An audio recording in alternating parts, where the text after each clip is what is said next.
Hello students, how are you?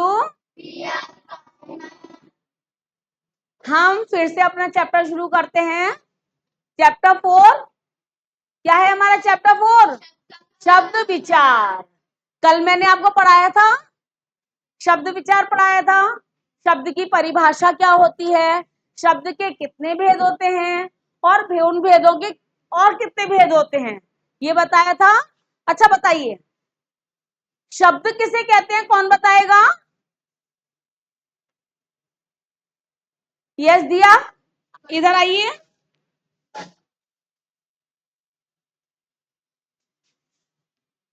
पकड़िए इसे, बोलिए। वर्णों के सार्थक समूह को शब्द कहते हैं। वर्णों के सार्थक समूह को शब्द कहते हैं। वेरी गुड, क्लैप कर दिया। वर्णों के सार्थक समूह को शब्द कहते हैं। अच्छा बताइए, शब्द के कितने भेद होते हैं?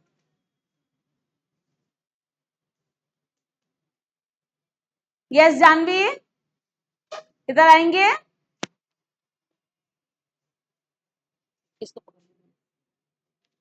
उत्पत्ति के आधार पर शब्द के पहले बताइए कितने भेद होते हैं? शब्दों के 4 भेद होते हैं। उत्पत्ति के आधार पर, रचना के आधार पर, शब्द और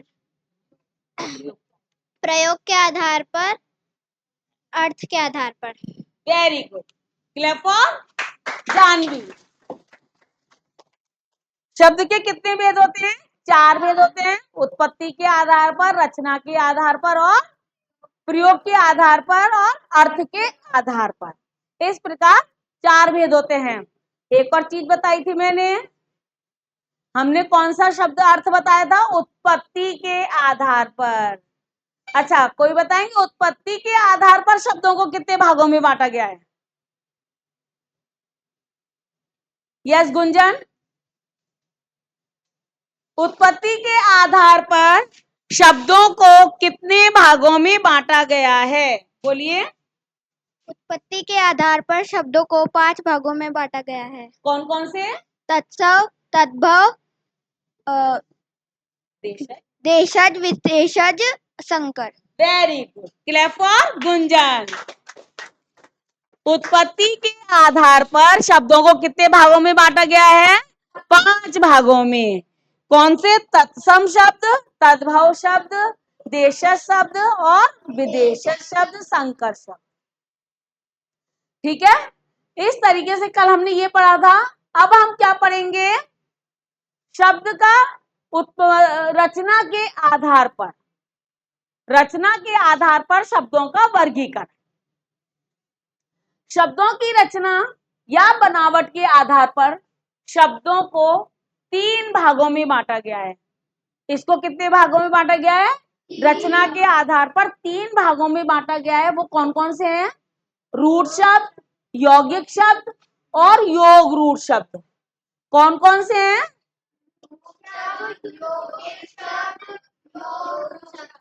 रूढ़ शब्द, यौगिक शब्द और योग रूढ़ शब्द। कौन कौन से हैं?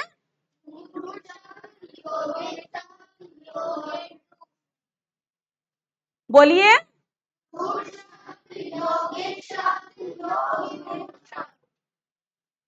रचना के आधार पर शब्दों का वर्गीकरण किया गया है। कितने भागों में बांटा गया है? 3 भागों में। अब हम सबसे पहले पढ़ेंगे रूढ़ शब्द। ऐसे शब्द जो किसी व्यक्ति, वस्तु, स्थान आदि के लिए, व्यक्ति, वस्तु, स्थान आदि के लिए प्रयोग होते चले जा आ रहे हैं और जिनके टुकड़े करने पर भी कोई अर्थ नहीं निकलता, उन्हें रूढ़ शब्द कहते हैं। अब जैसे संज्ञा शब्द होते हैं, व्यक्ति, वस्तु, स्थान, इनका नाम लिखते हैं। अब यहां लिखा है हाथी, अब हमने लिखा मोर। हम इसके टुकड़े करेंगे क्या? टुकड़े करेंगे तो अर्थ निकलेगा क्या? नहीं। ऐसे ही हमने लिखा आगरा, आगरा के हम टुकड़े करेंगे तो इसका कोई अर्थ निकलेगा? हमने लिखा आ प्लस गरा, तो दोनों का अर्थ नहीं निकला ना। तो इनका अर्थ नहीं निकल रहा, तो ये शब्द क्या कहलाए? रूढ़ शब्द। किसी व्यक्ति, वस्तु, स्थान। अब जैसे हमने लिखा मेज, मेज लिखा, हम इसके टुकड़े करेंगे तो इनके अर्थ निकलेंगे नहीं। अर्थात हम कह सकते हैं कि टुकड़े करने पर कोई भी अर्थ नहीं निकलता, उन शब्दों को क्या कहते हैं? रूढ़ शब्द कहते हैं। कौन से शब्द कहते हैं? रूढ़ शब्द कहते हैं। आ गया? व्यक्ति, वस्तु, स्थान आदि के लिए प्रयोग से चले आ रहे शब्दों को यदि हम उनके टुकड़े करते हैं तो उनका कोई अर्थ नहीं निकलता, तो उन्हें क्या कहा जाता है? रूढ़ शब्द कहा जाता है। अब आता है हमारा यौगिक शब्द। यौगिक शब्द, यौगिक का मतलब समझ रहे हो? दो शब्दों से मिलकर बना, है ना? दो चीजों, दो वाक्य, दो शब्दों से मिलकर बना यौगिक शब्द है। यौगिक का अर्थ है योग से बनने वाला, है ना? योग करके जो बनता है, जो शब्द दो या दो से अधिक शब्दों के मेल से बनते हैं यौगिक शब्द कहलाते हैं। दो या दो से अधिक शब्दों के मेल से बनते हैं, दो या दो से अधिक शब्दों के मेल से जो शब्द बनते हैं वो कौन से शब्द कहलाते हैं? यौगिक शब्द कहलाते हैं। जैसे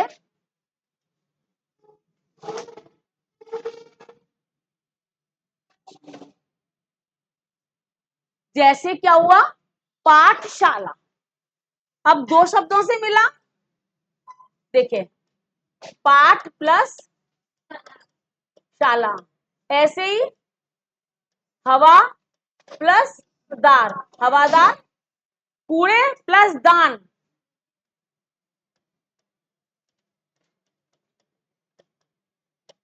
कूड़ादान। इस तरीके से दो शब्दों से मिलकर बना है। राज प्लस कुमारी, राज्य की कुमारी, राजकुमारी। कूड़े प्लस दान, कूड़ा डालने का पात्र। पाठ प्लस शाला, अर्थात पाठ की शाला जहां पर शिक्षा दी जाती है। हवा प्लस दार, हवा आने के लिए जगह हवादार। ये होते हैं हमारे यौगिक शब्द। दो शब्दों से, दो या दो से अधिक शब्दों से मिलकर जो शब्द बनते हैं उनको क्या कहा जाता है? यौगिक शब्द। और रूढ़ शब्द किसे कहते हैं? संज्ञा, सर्वनाम, सॉरी, किसी व्यक्ति, वस्तु, स्थान के टुकड़े करने पर उनका कोई अर्थ नहीं निकलता।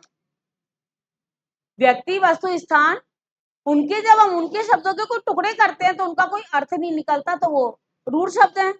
और यौगिक शब्द दो या दो से अधिक शब्दों के मेल से बनने वाला शब्द क्या कहलाता है? यौगिक शब्द कहलाता है। अब आता है हमारा योग रूढ़ शब्द। योग रूढ़, तो योग रूढ़ का अर्थ है योग रूढ़, अर्थात यौगिक होते हुए भी विशेष अर्थ देने वाला। यौगिक होते हुए भी जिसका कि कोई विशेष अर्थ निकलता है। जैसे दशानन, दशानन 10 है, 10 मुख वाला, 10 मुंह वाला कौन होता है? राम। श्वेत वाहिनी या हिमालय, हिम का आलय भी एक विशेष पहाड़ जो कि किससे ढका हुआ है? बर्फ से ढका हुआ है। हिम का आलय, हिम का पर्वत, हिमालय एक विशेष पर्वत है, विशेष पर्वत है। अच्छा, एक हमने लिखा त्रिनेत्र, तीन नेत्रों वाला। तीन नेत्रों वाले कौन है? शिव। तीन नेत्रों वाला चक्रधारी, चक्र धारण करने वाले अर्थात विष्णु। मतलब यौगिक शब्द होते हुए उसका एक विशेष अर्थ निकलता है, विशेष अर्थ निकलता है, उसको योग रूढ़ शब्द कहते हैं। विशेष अर्थ में प्रयोग में लिया जाता है। ठीक है ना।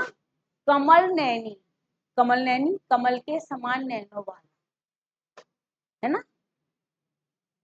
अब है या हमने रचना के आधार पर शब्दों का वर्गीकरण कितने भागों में किया गया है? कौन कौन से?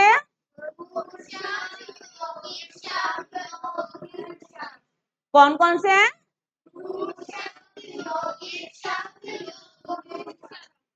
3 भागों में, रूढ़ शब्द, यौगिक शब्द और योग रूढ़ शब्द। ये हमारे होता, अब आता है हमारा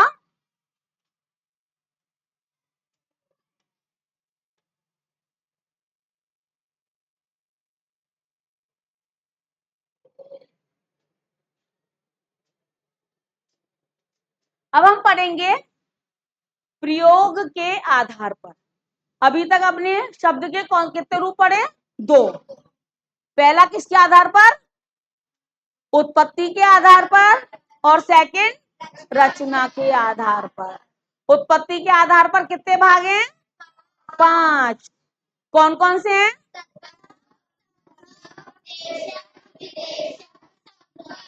और रचना के आधार पर 3। कौन कौन से? अब हमारा थर्ड आता है प्रयोग के आधार पर शब्दों का वर्गीकरण। प्रयोग के आधार पर शब्द 2 प्रकार के होते हैं, विकारी और अविकारी।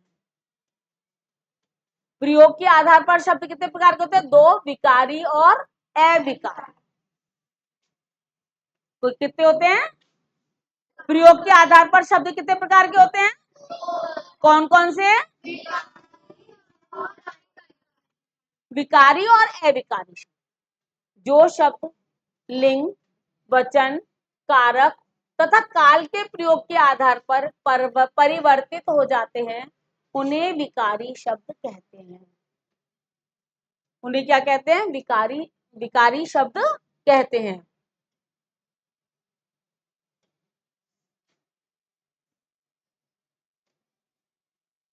लिंग, वचन, कारक इसके आधार पर क्या हो जाते हैं, और काल के आधार पर जो शब्द चेंज हो जाते हैं, उन्हें कौन से शब्द कहते हैं? विकारी शब्द कहते हैं। विकारी शब्द कितने प्रकार के होते हैं? 4 प्रकार के। संज्ञा, सर्वनाम, विशेषण और क्रिया, ये विकारी शब्द में आते हैं। आपने पढ़ते हो संज्ञा, सर्वनाम, विशेषण, क्रिया पढ़ा है ना आपने। ये सब रचना के आधार पर शब्दों के होते हैं और ये विकारी शब्द के अंतर्गत आते हैं। विकारी शब्द में संज्ञा, सर्वनाम, विशेषण, क्रिया। अब कोई बता सकता है संज्ञा किसे कहते हैं? पढ़ चुके हो ना आप लोग? संज्ञा की डेफिनेशन हाँ बताइए। Very good. सर्वनाम किसे कहते हैं? बताइए। यस।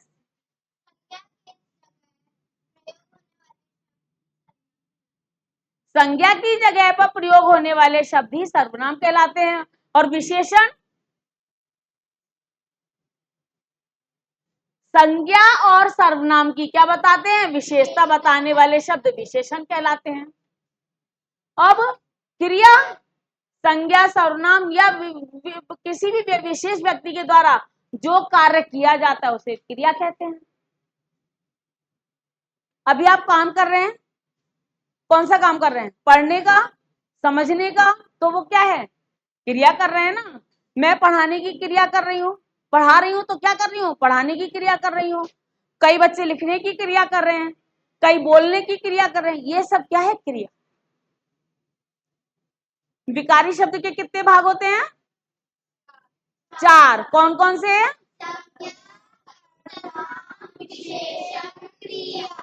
संज्ञा, सर्वनाम, विशेषण और क्रिया। अब आता है हमारा अविकारी शब्द।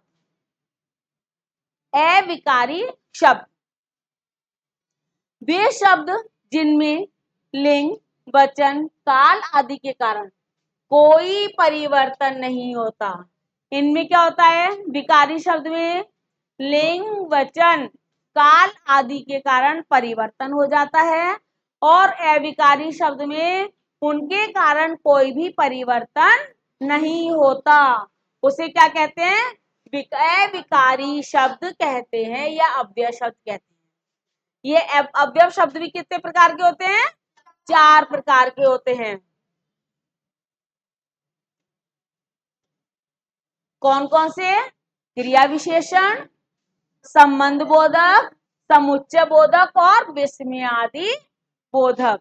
कौन कौन से होते हैं? क्रिया विशेषण, संबंध बोधक, समुच्चय बोधक और विस्मयादि बोधक। इन सब के बारे में हम अभी तो हमने क्या पढ़ा? ये चैप्टर क्या है हमारा? शब्द रचना। शब्द विचार के अंतर्गत हमने इनके बारे में शॉर्ट में जाना। अब हम आगे आगे क्या पढ़ेंगे? संज्ञा, सर्वनाम, विशेषण, क्रिया, इनके बारे में विस्तार से पढ़ेंगे। और ये सारे क्रिया विशेषण, संबंध बोधक, समुच्चय बोधक, ये भी सब आपके आगे आने वाले चैप्टर्स में आएंगे। अब नेक्स्ट आता है हमारा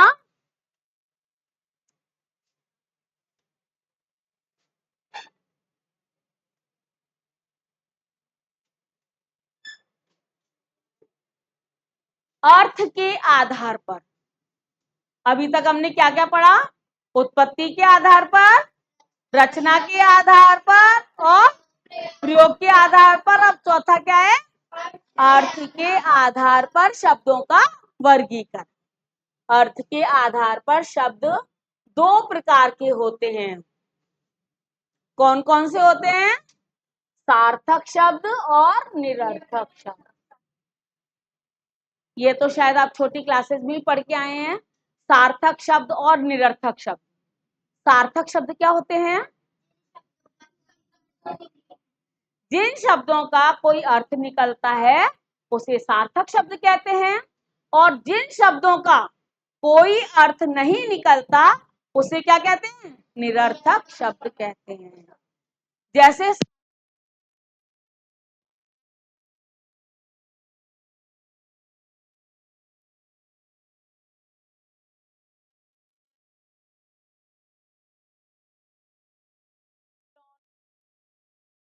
सब क्या है? केला, सार्थक शब्द। अब हम निरर्थक शब्द कैसे हमने कहा? ये शब्द है कोई, इसका कोई अर्थ निकलता है? अब हमका दोना का कोई अर्थ नहीं। ताके का कोई अर्थ निकला। इन शब्दों को तोड़ तोड़ अलग कर दिया। ये क्या है? निरर्थक। ये क्या है? निरर्थक। और ये क्या है? सार्थक। सार्थक शब्द वो है ताकि